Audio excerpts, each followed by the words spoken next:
Hey, what's up, guys? This is Anaris, and this is going to be a 1 versus 1 featuring HuK down here as the Protoss in the 6 o'clock position, who is already kind of spamming the hell out of his rally point there. Good times are ahead down here.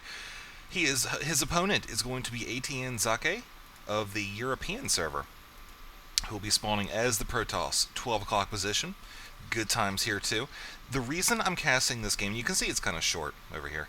The reason I'm casting this game is a lot of players that I've seen who are playing as Protoss don't really understand too well how to use force fields, and don't really understand a lot of building placement techniques. So this game is going to show a little bit of a building placement technique, but there's going to be a lot of good usage of force fields, and I really want to use this game as an example for newer players to understand really what force fields are good for, and hopefully we'll see them more in action. It's one of the new abilities in Starcraft 2 that Blizzard gave the Protoss, and I'm hoping, like I said, to see more of it. So both players getting off to pretty much an identical start here. HuK up here chrono boosting his probes, drop down the gateway. HuK most likely dropping down a gateway soon here too. Yep, there it is right there. And this is one thing I'm going to point out right here. A lot of Protoss players you'll see building a pylon out here, somewhere like that.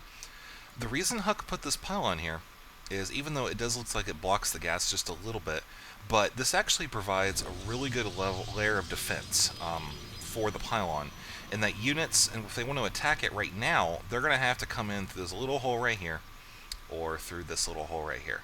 So basically keeps a player from getting a complete surround on the pylon, and this pylon going down right here will block entrance through the gas. So now the only way to get to the pylon is down through this little hole right here, or through the probe line right here.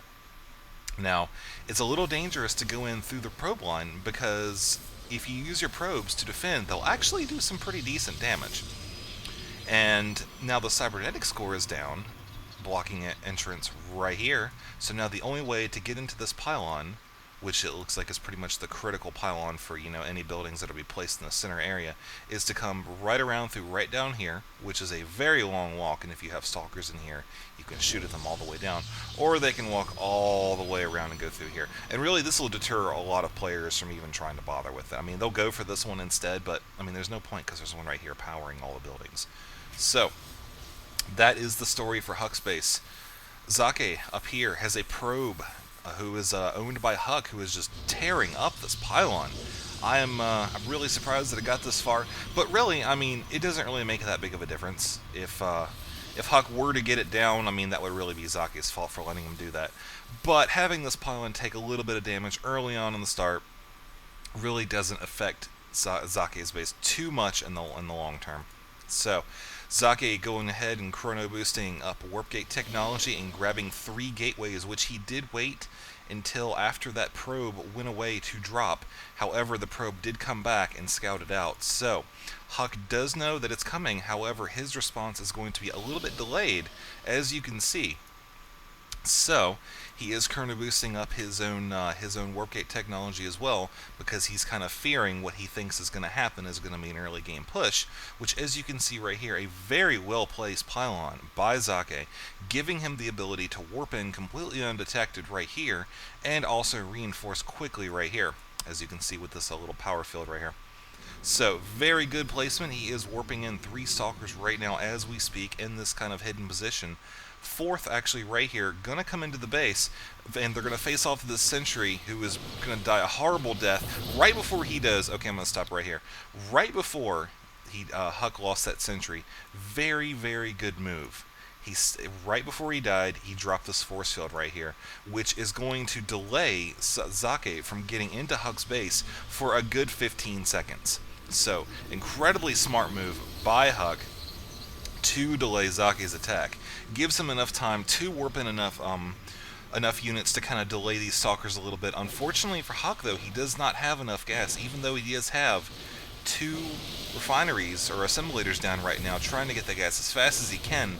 These stalkers are going to be able to do plenty of damage kiting around these probes. These probes do get a surround on one of the stalkers, 2 of the stalkers actually. Really good micro there by HuK. Unfortunately for HuK, though, HuK does have that proxy pylon here, so he will be able to continue to warp in units to reinforce this. as Zaki right now is pretty much just kind of stalling HuK, trying to run him around, keeping him from mining. As all the probes that did come up here, I mean, they're gone. He's, just decimated HuK's economy.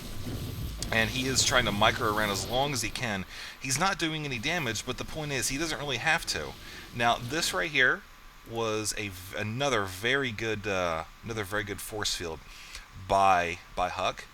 But you'll notice something that Zaki is doing here. He realized that he put the force field down, that HuK put the force field down right here.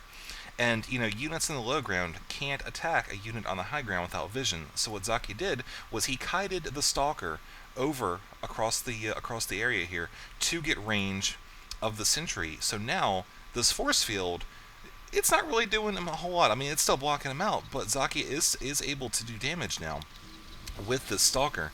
And as soon as this force field goes down, he'll be able to come in with these reinforcements. So HuK is still going to try to hold off this ramp. However, the problem is he's using Zealots to attack Stalkers, and really, I mean, point in case right here, this Stalker has 6 health points, and he's just kiting the Zealot like nobody's business. So HuK is trying to field more sentries because that force field is working out very well for him. And here comes some more units. He does block off the Stalkers here. I'm going to go ahead and pause it again. One problem with this, though, is that Zaki already has units up here on the high ground, giving him vision for his Stalkers to attack these units. So, the problem is HuK is keeping his units in range of the Stalkers, even though he does have the high ground in that force field.